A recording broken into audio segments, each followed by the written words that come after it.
दोस्तों, आज जो ये कहानी मैं आपको सुनाने जा रही हूँ वो सारिका नाम की लड़की की ये कहानी है जो 15 साल की है। तो चलिए शुरू करते हैं। एक बार की बात है, एक लड़की थी जिसका नाम सारिका था। वह 15 साल की थी, जो छुट्टियों में अपने गांव दादा दादी के घर घूमने जाती है। सारिका जब अपने दादी के घर पहुंचती है तो उसके दादा दादी अपनी पोती से मिलकर बहुत खुश होते हैं।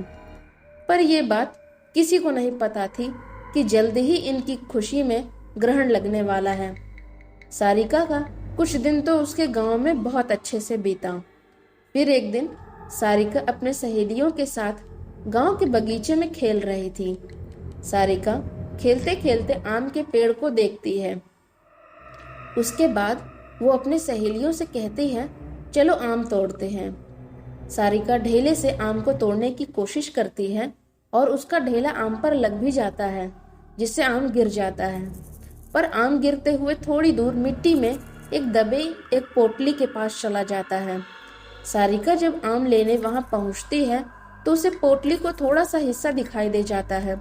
वो सोचती है इसमें क्या है। ये सोचकर वो पोटली बाहर निकाल लेती है। उस पोटली को खोलकर देखती है तो उसमें कंगन मिलते हैं जो बहुत ही पुराने दिख रहे होते हैं। सारिका को तो पता भी नहीं था कि ये कंगन उसकी जिंदगी का सबसे भयानक हिस्सा बनने वाले हैं। वो कंगन उसे अपनी ओर आकर्षित कर लेता है, जिसकी वजह से वो उस कंगन को अपने घर लेकर चली जाती है। घर आकर वो सारी बातें अपनी दादी को बताती है और कंगन भी दिखाती है। फिर दादी ने जो कहा उससे सुनकर सारिका डर से कांपने लगती है। दादी कहती है कि वो पोटली कोई आम पोटली नहीं है, वो एक चुड़ैल की पोटली थी। तुमने ये कंगन उस पोटली से निकालकर उस चुड़ैल को गुस्सा दिला दिया है। वो तुम्हारे पास जरूर आएगी। सारिका डरते हुए दादी से बोलती है, मैं समझी नहीं दादी, वो क्यों और कैसे आएगी? दादी ने बोला, ऐसी ही पोटली में भटकती हुई आत्माओं को कैद करके जमीन में गाड़ा जाता है और तुम उस पोटली को जमीन से निकाल चुकी हो और उसका कंगन भी तुम यहाँ लेकर चली आई हो।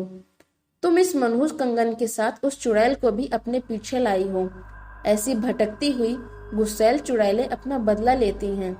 वो चुड़ैल भी हमसे अपना बदला लेने जरूर आएगी।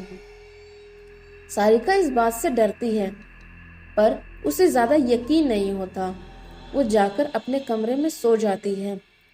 उसी रात को करीब 1 बजे उसके कमरे की लाइट अपने आप जलने बुझने लगती है। सारिका की नींद खुलती है तो वह लाइट नहीं है देखती है।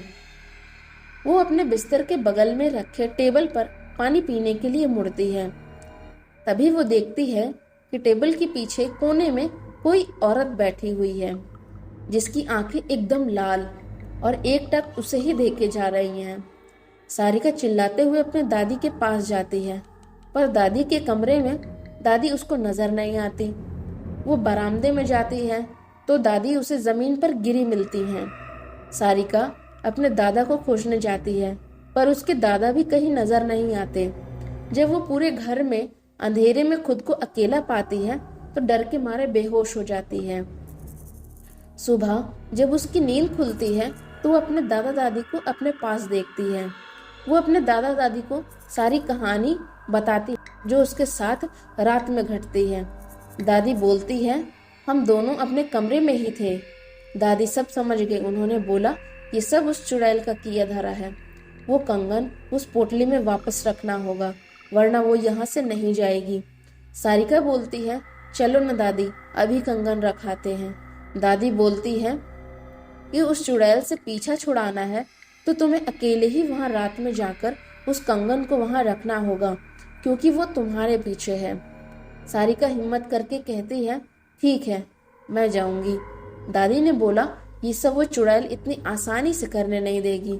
इसलिए दादी ने उसे रात में जाने से पहले एक मंत्रों से युक्त ताबीज उसके हाथ पैर में बांध दी।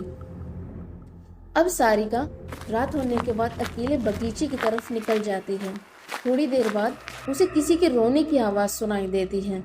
पर दादी ने कहा था कि वो चुड़ैल तुम्हें अपनी ओर आकर्षित कर सकती है, तुम उसकी तरफ ध्यान मत देना, वरना वो तुम्हें अब अपने कब्जे में कर लेगी।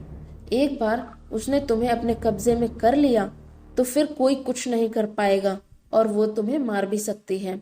सारिका इस बात का ध्यान रखते हुए ईयरफोन लगा लेती है और गाना सुनते हुए चलने लगती है। तभी कुछ दूर जाने के बाद उसका मोबाइल भी काम करना बंद कर देता है। फिर भी वो चलती रहती है और उस पोटली के पास पहुंच जाती है।